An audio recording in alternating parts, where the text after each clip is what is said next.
Bonjour et bienvenue à toi dans cette nouvelle vidéo, c'est un plaisir de te retrouver aujourd'hui et dans cette vidéo on va voir comment devenir meilleur avec les astuces d'Arsène Wenger. Ça ne t'a pas échappé mais son livre Ma vie en rouge et blanc est sorti très récemment et je me suis intéressé en une petite semaine à lire ce bouquin parce que Arsène Wenger est une personne qui m'a toujours inspiré, intéressé. Et je me suis dit, tiens, je vais en apprendre plus parce qu'il est relativement assez discret sur les clés de son succès ou en tout cas les choses qu'il a pu réaliser. Et ça m'intéressait de vraiment créer cette vidéo en étudiant le personnage parce que je trouve que ça vaut vraiment la peine d'être vu. Avant qu'on se lance, je t'invite à apprécier cette vidéo ou à la partager dès maintenant pour permettre à d'autres personnes de découvrir cette vidéo et m'encourager à continuer ce type de contenu. Alors, Arsène Wenger, c'est une personne qui a plutôt un style minimaliste dans sa vie, qui a vraiment délivré sa vie au football, 22 ans à Arsenal, auparavant d'autres choses dont on va reparler dans cette vidéo qu'il a pu vivre. Mais c'est ça qui est assez intéressant déjà dans son succès, si on peut commencer par cette grande ligne, c'est ce côté minimaliste dans lequel il vit, dans lequel il a toujours vécu et qu'il a maintenu par rapport à son éducation. Autre chose aussi extrêmement intéressante, c'est son côté développement personnel qu'il a pu développer à travers sa carrière en tant que footballeur, en tant qu'entraîneur, mais aussi en tant que chroniqueur et analyste des performances, de la performance en général, sur comment une performance en football pouvait-elle être la plus améliorée possible. Et je trouve que c'est extrêmement intéressant et riche d'avoir les personnes dans notre monde qui prennent ce pas de côté et qui prennent vraiment le temps d'analyser, de décrypter une performance d'une personne ou d'une autre. Autre chose aussi extrêmement intéressante, c'est cette capacité à avoir de l'estime de soi tout en connaissant les peurs de sa vie, l'incertitude naissante et présente constamment autour de chacun d'entre nous, malgré le fait de vouloir performer, et je trouve que c'est vraiment extrêmement intéressant. Alors un des points forts aussi d'Arsène Wenger, c'est la discipline de vie qu'il partage. Dans son livre, on voit notamment aussi la liste de nourriture qu'il proposait à ses joueurs, mais aussi le rythme de vie, le Miracle Morning qu'il s'astient, donc ses routines matinales qu'il suit depuis de longues années. Maintenant, à un moment de cette vidéo, il a 70 ans. Il garde un rythme de vie, une santé vraiment d'acier, et de voir que ces routines de vie lui ont vraiment servi, lui permettent vraiment d'avoir cette énergie, ce dynamisme, et c'est un point que je voulais aborder vraiment sur la notion de lui et de sa notion d'entretien personnel pour avoir des performances extraordinaires. Donc on voit qu'il sait analyser des performances, mais qu'aussi il sait maintenir un haut niveau de capacité de lucidité et de performance dans sa propre vie aussi. Et donc c'est pas seulement comme parfois les managers qu'on peut rencontrer ont, le dire ce qu'il faut faire, mais ne pas faire ce que l'on dit. Là, au contraire, on voit qu'il y a vraiment une entremise très forte entre vraiment ce qu'il est et ce qu'il fait. Donc, dans ce livre de Arsène Wenger, sur ces thématiques de devenir meilleur, c'est moi qui ai un petit peu choisi cet angle de devenir meilleur, parce que son livre, c'est pas vraiment cette prétention. Son livre, c'est de démontrer. Beaucoup de personnes attendaient ce livre, voulaient comprendre un peu mieux qui était ce personnage, comment s'était-il construit, quelles avaient été ses époques, et comme beaucoup de lectures qu'on a pu faire sur cette chaîne YouTube et analyses, tout part en fait dans les différents résumés de son chapitre, tout part de ce rêve de sa petite ville de Duttelheim dans lequel il vivait avec ses parents, près un village de campagne, hein, si on peut dire de cette façon, et cette faculté, cette volonté de pouvoir être footballeur, mais quelque chose qui est un rêve inaccessible, puisque le rêve de devenir footballeur n'est pas une profession, n'est pas quelque chose que l'on désire vouloir ou faire, et il se retrouve dans cette volonté, jusqu'à réussir à devenir footballeur et d'avoir ses premières gloires de football, jusqu'à intégrer le niveau professionnel dans lequel il va devenir entraîneur-joueur et qui va le faire basculer très jeune dans le côté entraîneur et qui vont lui permettre d'avoir ses premières années d'entraîneur, ses premières armes dans lesquelles il va se découvrir. Et puis après, il va y avoir une espèce de confirmation, comme on peut le voir dans les ascensions des personnes qu'on étudie, avec Monaco, qui l'embauche, qui lui permet de pouvoir avoir une équipe compétitive, de pouvoir flirter avec le haut niveau et de découvrir les exigences du haut niveau, ce qui va vraiment lui impacter, lui apporter beaucoup de choses. Et puis après, il y a ce étonnant départ vers le Japon 18 mois durant dans lequel il va apprendre des fondements. Un court passage, mais très souvent, comme on a pu le voir dans d'autres vidéos, ces courtes périodes d'existence dans lesquelles on va vivre intensément focalisé sur un seul domaine, et de surcroît quand on quitte des endroits dans lesquels on est en confort, ou dans lesquels on est tout confort, eh bien il y a un développement personnel, il y a une forte progression, et notamment ces 18 mois au Japon dans lequel il va permettre à cette équipe japonaise qui va prendre en gestion de passer de la dernière place du championnat à le plus haut niveau de compétition possible au Japon, et qui vont lui permettre de voir qu'il a cette capacité à polariser, à transformer un club, non pas seulement sur les membres d'une équipe, mais sur le global d'un staff, d'une perspective de club, d'une perspective d'environnement, de formation, etc. etc. Et évidemment, eh bien après, il y a, une fois cette confirmation et cette phase de développement personnel accéléré, il va y avoir cette vie Arsenal, comme il le dit.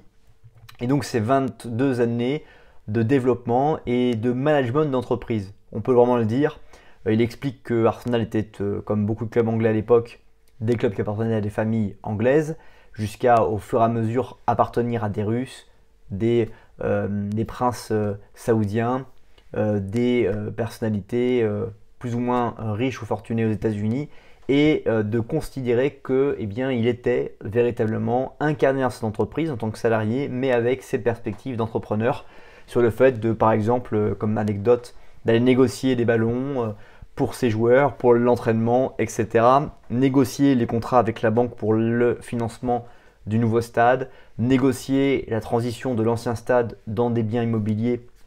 par des locations d'appartements, etc., etc. Et de démontrer en fait toutes ces capacités de management, pas seulement d'une équipe, mais management d'un club, avec des perspectives à court, moyen et long terme. Après, il nous explique aussi parce que, il faut le dire, ce titre de ce livre, c'est Ma vie en rouge et noir, démontre vraiment la période qu'il a vécue à Arsenal et les équipes qui ont toujours été en rouge et noir. La SCAN, Nice si je ne m'abuse, et puis Monaco et enfin Arsenal. Et puis après,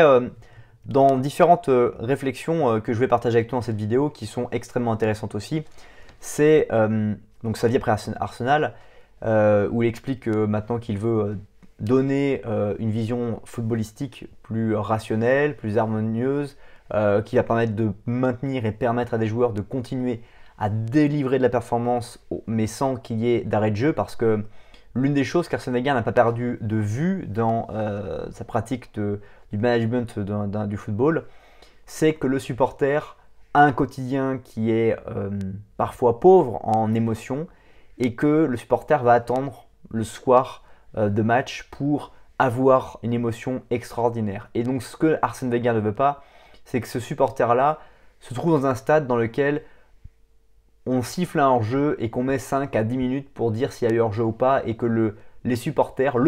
se retrouve un petit peu comme mis en attente du jeu. Donc c'est ça qui est extrêmement intéressant, c'est que ce qu'il veut pour lui, c'est que les émotions soient vécues instantanément, quasiment sans coup d'arrêt, pour permettre aux supporters de vivre vraiment une émotion forte. Et c'est ça que je trouve extrêmement intéressant, et qui est certainement un des plus gros moteurs d'Arsène Wenger, cette capacité à permettre aux supporters d'avoir ce spectacle, cette sortie du quotidien par une émotion vive et par quelque chose de à chaque fois spécifique et authentique.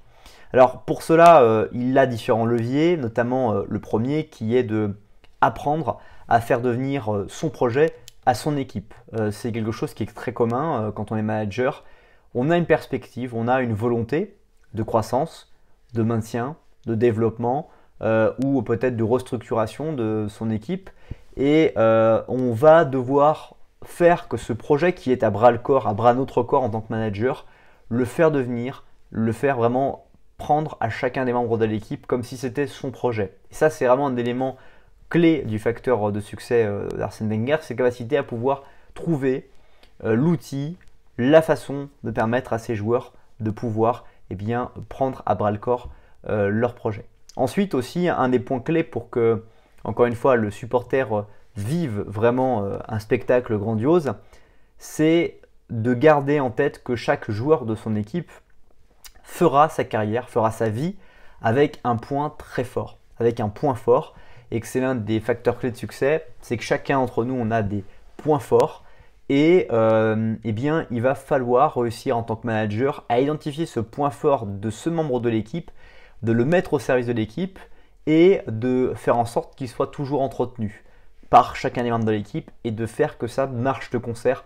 comme point fort. Alors si on prend, qu'on fait un parallèle avec un chef d'orchestre, c'est de faire jouer des musiciens qui jouent des instruments différents mais qui ont tous ce point fort de jouer justement très bien un instrument différent et de réussir à maintenir cette harmonie pour que chaque instrument qui soit joué puisse se combiner les uns avec les autres. Autre point intéressant, c'est que si on veut apprendre longtemps, il ne faut pas perdre souvent. C'est un peu la contradiction et l'extension de la citation de Nelson Mandela, soit je gagne, soit j'apprends. Et qu'en fait, eh bien, quand tu es manager, si tu veux apprendre longtemps, tu vas devoir ne pas perdre souvent. Ça peut être vrai financièrement dans une entreprise dans laquelle tu dois maintenir un haut budget de chiffre d'affaires en développement ou en maintien. C'est vrai également dans le football pour que tu puisses avancer.